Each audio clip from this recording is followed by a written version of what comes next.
awesome company called griptape gave me $500 to upgrade my 3D printer. More about them later. If you don't already know what a 3D printer is, it's a very useful robot that can make literally anything you can imagine out of plastic. This is my 3D printer. It's just a stock plain old Ender 3. I really want it to be as functional as possible so I can print more than just plastic, even rubber, all sorts of things. So the first upgrade I did was to make this thing a little more pleasant to be around. If you ever had a 3D printer, you know what it sounds like. It's loud, it's annoying, so let's get rid of it. Since we have the motherboard compartment open, let's wire in my new BL Touch, which levels the bed so I never have to deal with the bed leveling again. I swapped out my extruder for an $80 Spider hot end, capable of getting up to 500 degrees Celsius.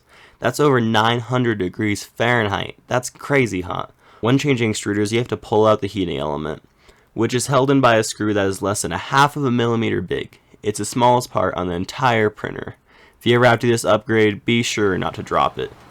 Or you can be like me and drop it in your carpet and search with a magnet for 20 minutes. After finally wiring back up the new extruder, it was time to upgrade the Bowden tube.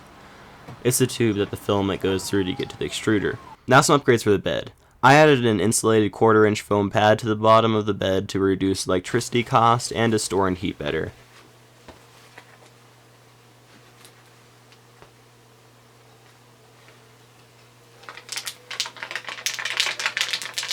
Then bought a glass bed and minimalistic clips so that I didn't have to use clothespins anymore.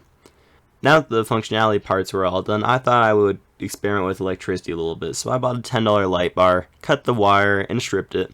I opened up the printer's main power supply so I could get power to my light, but this power supply would only set at 24 volts, and the light bar needs a max of 5 volts, so I added what's called a buck converter, which will lower the voltage to whatever I set it as. But sometimes buck converters just don't work. Eventually I was able to turn down the voltage and wire up a cool switch so I could turn the light on and off with ease.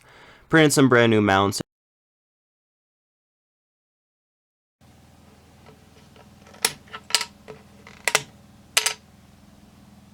There are the upgrades I've done to it so far. I will make an upgrades part 2 video soon with some cool printed parts for it, but since I have such a nice 3D printer now, I wanted to share it with everybody else by opening this website, where you can order things I print in my videos or literally any custom thing you would want 3D printed.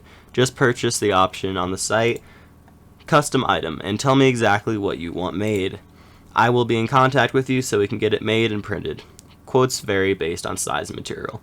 If you're interested, check the top link in my description. I wouldn't have been able to make this video or this website without griptape. They're the program for high schoolers who want to pursue learning something or start a business. They will give you a $500 grant to start your business or pursue your idea. You don't have to pay them back, and they aren't paying me for this ad. So if you're interested in griptape, there will be a link in my description. Have a great day.